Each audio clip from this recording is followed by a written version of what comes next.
Hello and welcome to part 4 of our game making tutorial. Today we're going to do something really boring, well, very technical and difficult, but you only have to do it once and you don't need to totally understand how to do it, but it's a thing everyone will want to do at some point, which is basically running a game in full screen, making a room that's bigger than your view can see, having that view move around, that kind of thing. Before we get to that though, we can do some more fun stuff, because last week I asked people to send in their work and show me things that they'd done, and I was thinking I would be like pulling in individual elements from all these games and bringing them together into a big Frankenstein game.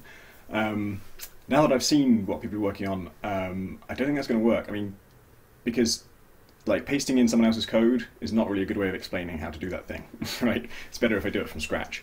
And also, just everyone's stuff is so amazing. Everyone's doing these really weird, quirky, original takes on it. I just kind of want to see them carry on doing that and take it in further and weirder directions. And I don't want mine to be like a mishmash of theirs. I kind of want ours to be the standard one, and then you can all deviate from there as I show you different things. But I do want to show you some of them because they demonstrate what can be gained by developing this in different directions. Sorry, I left my infinite face up for too long there.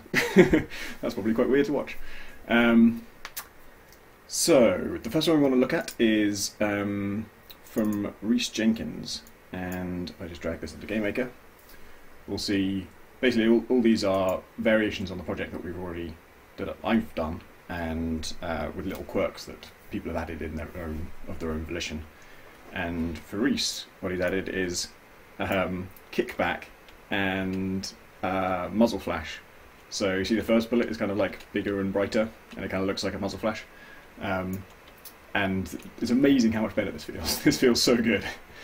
He credits Vlambeer, I think specifically JW from Vlambeer, with the muzzle flash trick, because he did a great talk about game feel and about how to make how to make a game feel better, basically. And he's kind of the expert. Like, Vlambeer's games feel fantastic. They're some of the best 2D shooting there is. And this does feel like a Vlambeer game already, just because it's kind of like pale yellow bullets and muzzle flash and kickback. And also Rhys has done the thing I talked about doing, where you spawn enemies anywhere but warn before you do, so there's like a little caution thing, which is great. So we'll probably do like an episode about feel, not yet though, because it's not the most important thing left to do. The next one is from Lucas Hundertmark. I have no chance of getting that right. And let's see what he's done. I've noted all their names, but I've forgotten which one is which in terms of like why I selected it. Oh yeah, this is the fish one. So these are my sprites for the normal player and enemy, but then there's this new enemy, which is a fish that orbits you, which is, I can honestly say I wasn't going to add that. That was not my next idea. It feels really weird. Like, an enemy that orbits you is an interesting thing, because as you move around, obviously stay still, it goes in a circle, but if you move around you can kind of make it elliptical and make it go in straight lines and stuff. But the important thing is when you shoot it, it suddenly starts coming towards you, and then when it hits you, it knocks you flying, which is just fantastic. And also, the more you shoot it, the faster it goes. It's fucking terrifying. So that's the kind of stuff you can do if you're mad. If you just come up with crazy ideas that no one else would think of. And it's funny how, like, that's really funny, but also it's kind of terrifying. Like, his art is about as good as mine, and nothing about this is sort of like professionally made or convincing. It's just for mechanics. It makes you actually like, whoa, fuck, what is that? And this one is from Drink Decaf. So by process of elimination I should know what this is. I think this is the one with sound.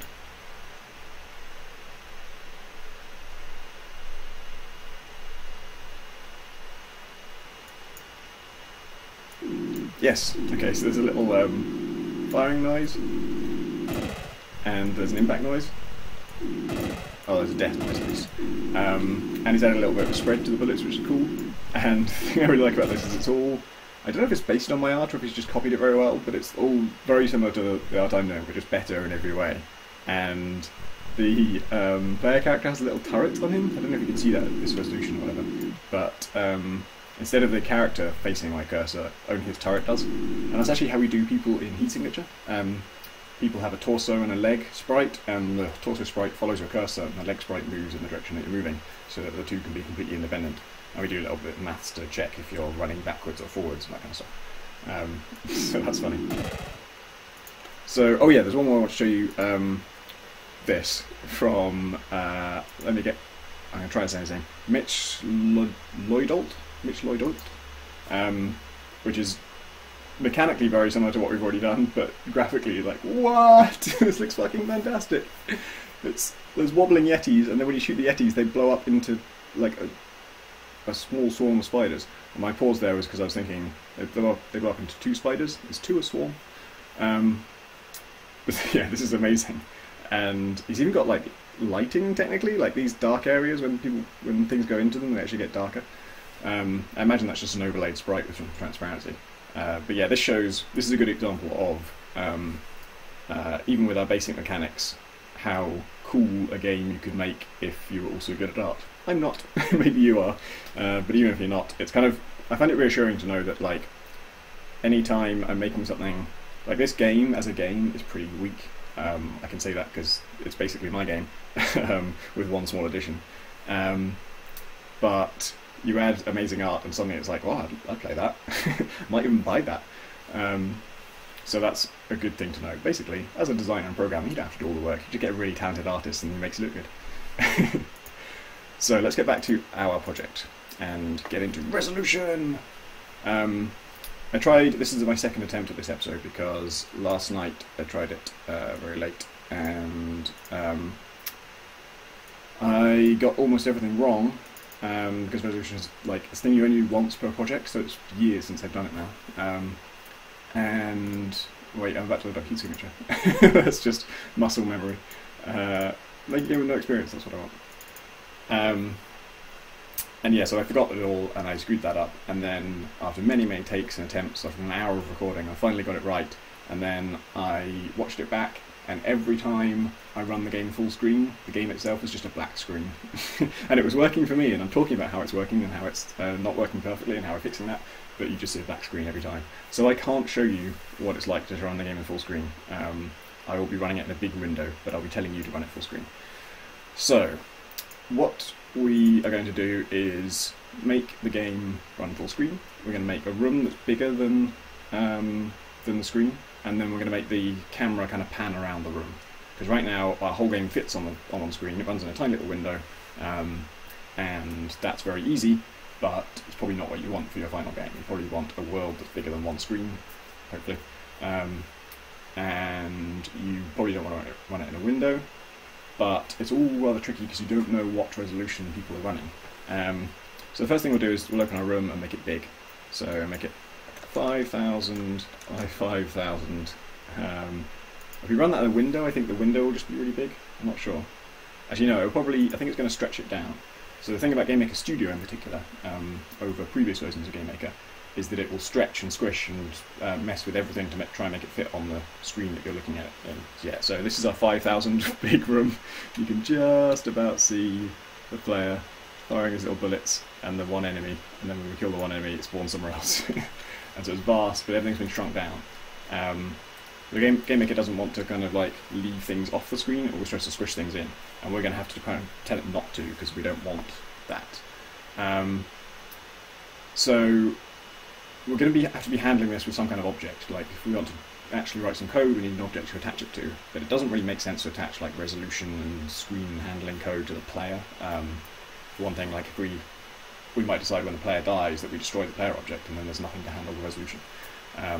And also just intuitively, like why would the player be setting the resolution? It's not like our object, the player, is really the character the player controls, and that's got nothing to do with it. We need an object that actually manages all of the kind of gamey stuff that doesn't directly relate to any particular entity within the game. So we're going to create a new object. Right click on this, so create object, and jump into rooms for something. We're going to call it OGame. So this is the first non-physical object, or like we'll have no sprite for this. We won't set a sprite because we don't even want to see it. Like this is the game itself. You don't generally see that on screen. And this will handle, I think for our purposes, this will handle pretty much everything that doesn't relate to a particular object. For a bigger game, you might want to have several of these. Like for heat signature, I have a camera object, I have a menus object, and a couple of others like that. I think I have a music object, do I? That's the kind of thing I might do. I did with Gunpoint. But yeah, we're working a very small game, so one game object can handle everything. The only reason to make more is just to keep it clear in your head, which is doing which. There's no technical reason that they need to be separate. So, the thing we're interested in is we want all this to happen when the game starts. We're going to set resolution and set screen widths and heights and things. And so we're going to do our usual thing of adding the event, going to control, and dragging a bit of code in here. Now, when the game starts, we want... what do we want to do? Well, firstly I'll show you how to make it full screen. I'm not going to do this, because it literally won't work. It won't come up on the video. But if you type window_set, you'll see full screen pops up as one of the options.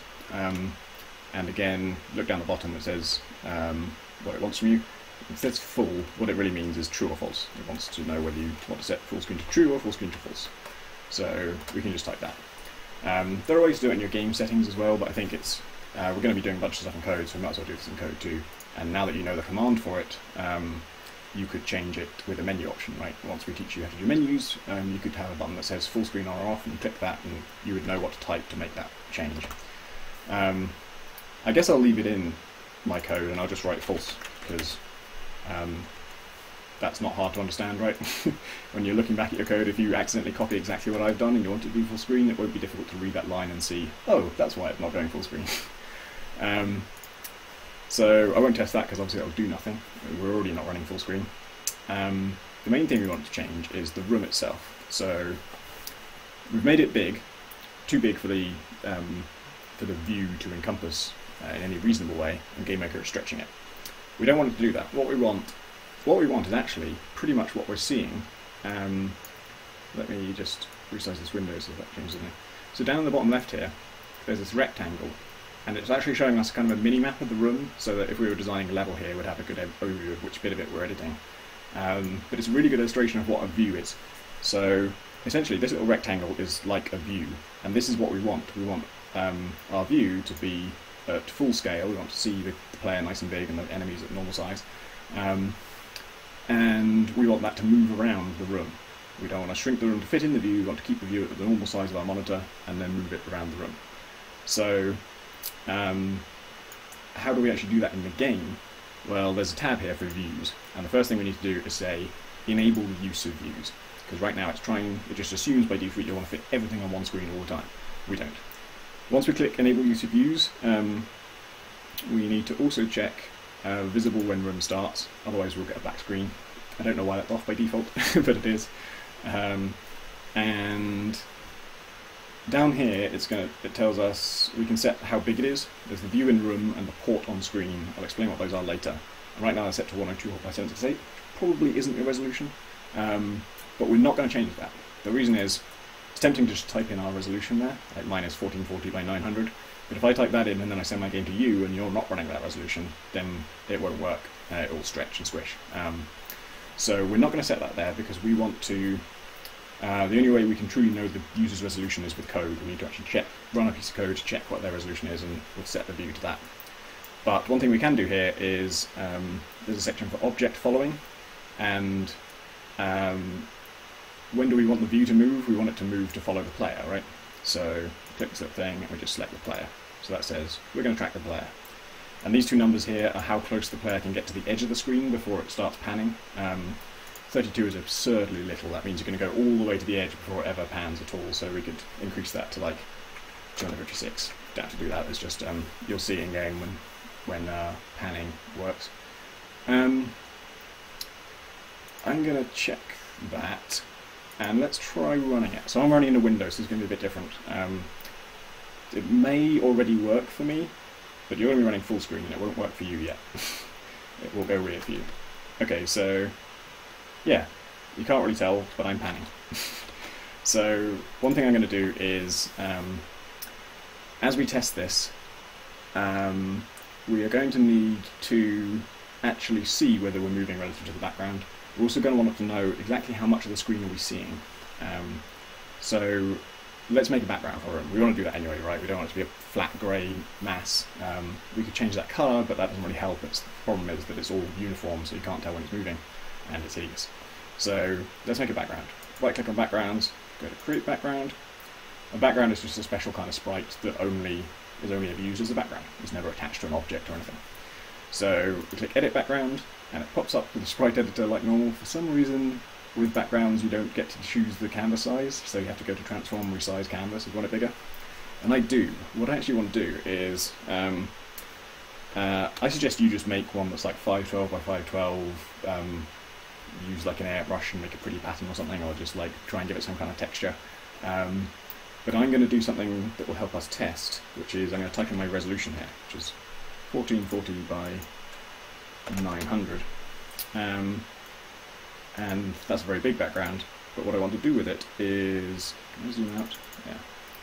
I want to draw a big box with an outline. Black and white should be okay. Let's make it like this. The reason is I want to know that's how much I should be able to see when I'm playing the game, and I just want to check, am I seeing that much or am I seeing less than that? So I'll also, let's just draw a big line across it so that we can see, like if this doesn't all show on the screen, we'll be able to see how much of it we're not seeing. Okay, that's my great background. It's going to be a graphically intensive game. You could give it a name. I don't really care, because like we've only got one room, so we didn't bother to rename that. We've only got one background, so I haven't bothered to rename that. Probably good practice to do so, but what do I even call this? It's just like a test thing. So now that we've made that background, we want to fire up the room. Hey, okay, so if you are following along like bit by bit and you tested it, you probably found the full screen thing didn't work, right? Because we forgot to do something here. We never placed our game object in the actual game. So here we need to go to Objects tab, select the game object and just place it anywhere. Doesn't matter where it is. Now that you've placed it once, you don't need to place it ever again, and you can forget about it. So back to backgrounds, go to the backgrounds tab, and you select which one you want here. I'm going to select that, and that's pretty awful. We'll run it again because it will just be interesting to see how much of the screen we're seeing.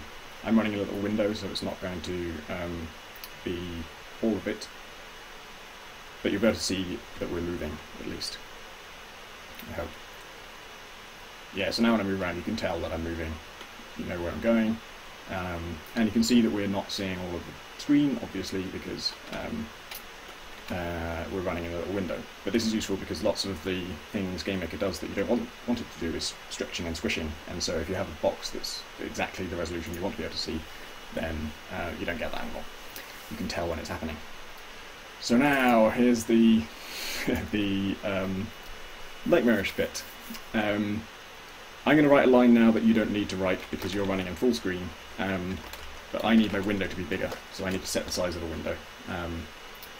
And I will actually, first we need to actually define what the width and height of the screen is, so comment that out for now. So like I was saying earlier, we couldn't just type in the resolution for the size of the view. We had to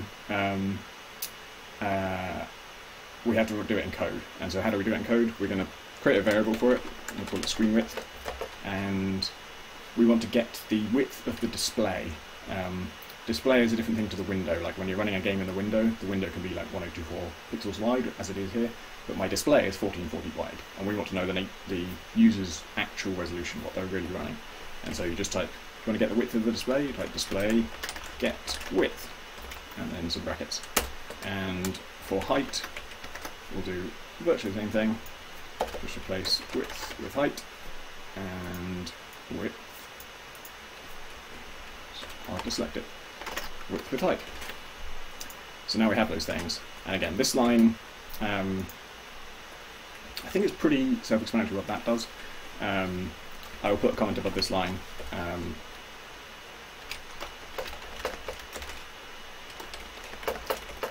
You don't need to do this.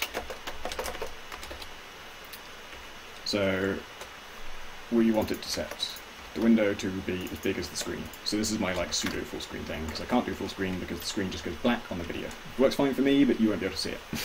So I'm just going to have a very big window, and every time I do that, you know I mean full screen. Now, the bit you actually want is, we want to change the size of that view to be the height and width of our screen. And there are 3 different things we have to set. So the first one is how much of the room do we want to see? And the variable for that is view W view. That is the width of the view. So it's relating to the views, and it's the width of the view. The W is for width. Equals screen width. We just want, how much of the room do we want to see? We want to see as many pixels as we can on our monitor, just like however many pixels wide, that's how much of the room we want to see. And then, whoa, I accidentally pasted that twice. View H view, guess what that is? It's the height! Exciting stuff. So I'm actually going to put a comment here. How much of the room do we want on the screen? It's running really slowly for me, like just typing is taking a while to come up. Or maybe I don't think this is affecting it, but I'll close that just in case it is. Now, we also need to tell it how much of our screen space we want the view to take up. So this is a slightly weird thing, is I'll demonstrate the difference between these 2 things, but one is how much of the room you can see, and the other is how big you want that to be on the screen. We want it to be the exact same size. We want it to be full, exact, normal size. How much of our screen do we want that to take up? So the word for that, instead of the width of the view, it's the width of the port. The port is the area on screen that we're kind of mapping this view to. You could, if you want to make like a 4-player game with split screen, like split screen co-op or something, then you could have 4 different views, and each one would be still seeing the whole room, or we'd still want to see, you know, however much we can. But each port would be a quarter of the screen, so we'd divide this by 4 to do that. That's pretty advanced stuff. I've never done it. I don't recommend you do it right now. But just for reference, that's what port means. That's why you might want the view not to take up the whole monitor. As it is, we do want it to take up the whole monitor, so we're just going to say width and height again. And then the last thing is to set the surface. I'm not going to try and explain what a surface is, because I don't really know. They've technically been a part of like, Game Maker games for as long as I've been making them. I've never really known what they are. It's something to do with stretching and mapping again. I don't know why you need this in addition to the views and the ports. But we're going to have to type surface, resize. We need to resize the surface. And this is going to be one of those things where it's just a bunch of bullshit you just have to write in without, there's no point in trying to understand it. I think it's application surface. Yes, went red, so it must be right. So that's just the surface. It's just whatever, everything is being seen through that, I think. And we just set it to the same thing. So basically we say, I'm just going to say some weird Game Maker bullshit. So to summarise this extremely long code, what I say is, how big is the screen? Actually, let's put that as a comment. How big is the screen? Make the window that size, which is the thing you don't need to do, because you're making it full screen. Then let's see that much of the room, and let's make that much of the room take up the whole screen. And then we say, but no, really, actually do it. Like, I'm not kidding, I really do want just to see as much as my monitor can see, without stretching, without scaling, just that amount, mapped to that amount, just 1 to 1, 1 pixel to 1 pixel, everything just normal.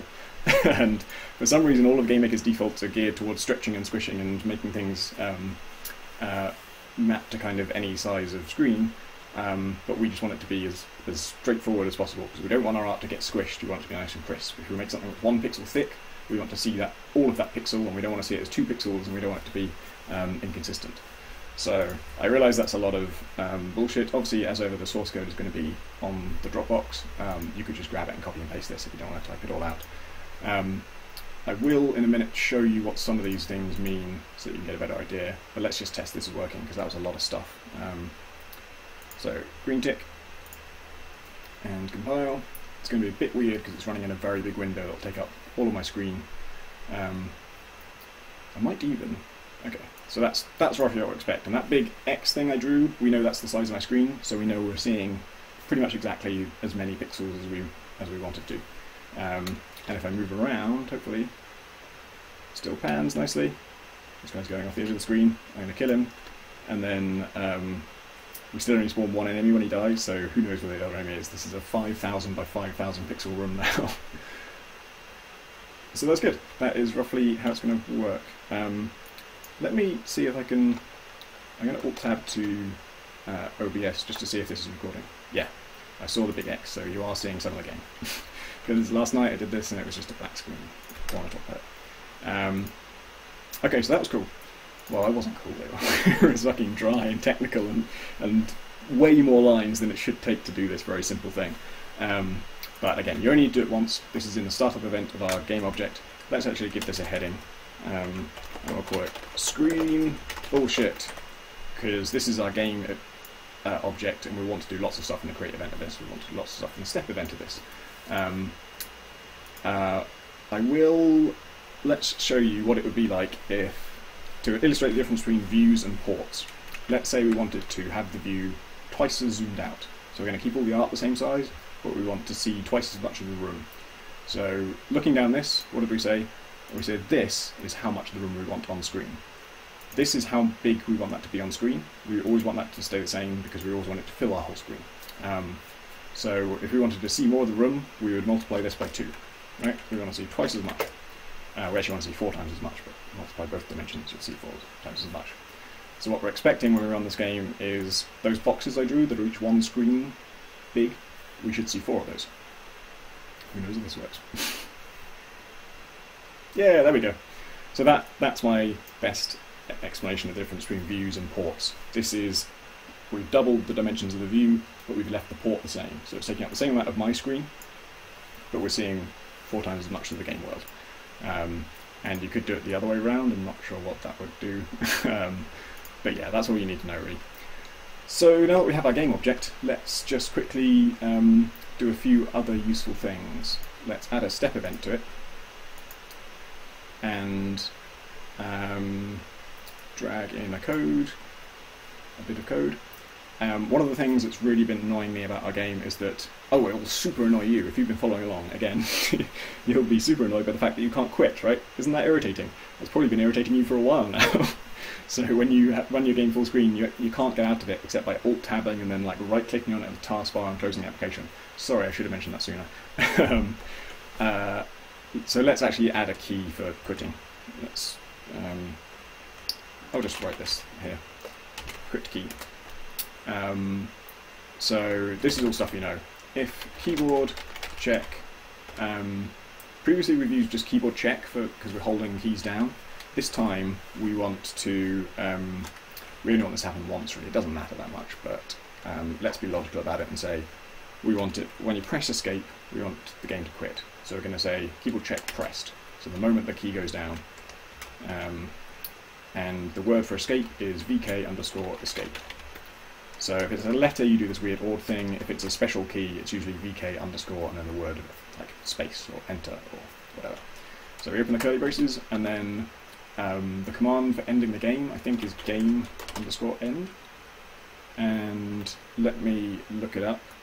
Like I say, when you've written a word that GameMaker understands, it will go either pinkish or orangish, and either way you can middle click it, and it will take you to the definition of that thing. And so we're right, this does close the game, but it needs a pair of brackets at the end, so I didn't do that. So let's do that. And then we'll close the braces, and so now escape will quit the game. While we're at it, let's do another one. Let's do if keyboard check pressed. Oops, terrible typing. Let's do a restart key, and let's make it R. Why not? And so again, for letters, you've got to do this weird odd thing. You've got to type it in capitals. You've got to put it in inverted commas, and that's how you say, "Did we press R?" And I think that's probably game restart. Oh God, I really can't type. It's early. Yeah, so that works the same way as game end. This really couldn't be more obvious, could it? You can just read that code and see exactly what it says. If the keyboard key of escape was pressed, end the game. If the keyboard key of R was pressed, restart the game. Say yes to that.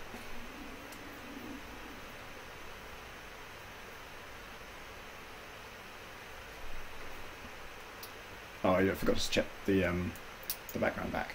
But let's kill this guy, so he spawns somewhere else. Spawn somewhere completely different. And then press R, we restart. And press escape, and it quits. Pretty soon, I mean, we'll do menus in a episode fairly soon, and when we do, we'll stop it from quitting when you press escape. That is surprisingly common in indie games. Like, even quite major indie games still have the thing where you press escape and the game just quits without warning. And a lot of these games also don't have a save system, because save systems are really hard to do. So often in an indie game, pressing escape will lose all your progress. We hopefully, I mean, that's true of our game right now, but luckily our game is so trivial and banal that there's no progress that you could possibly value. So we will want to fix that before we make our game in any way meaningful or worthwhile. We'll want to make it so that escape brings up a menu and then you choose to quit from there, so no one quits by accident. Next time I think we're going to do probably timing, things like accounting for room speed and having things, be good to have the enemy spawning on a timer. Like I said, I'd like to do an episode devoted to game feel, making your game feel good.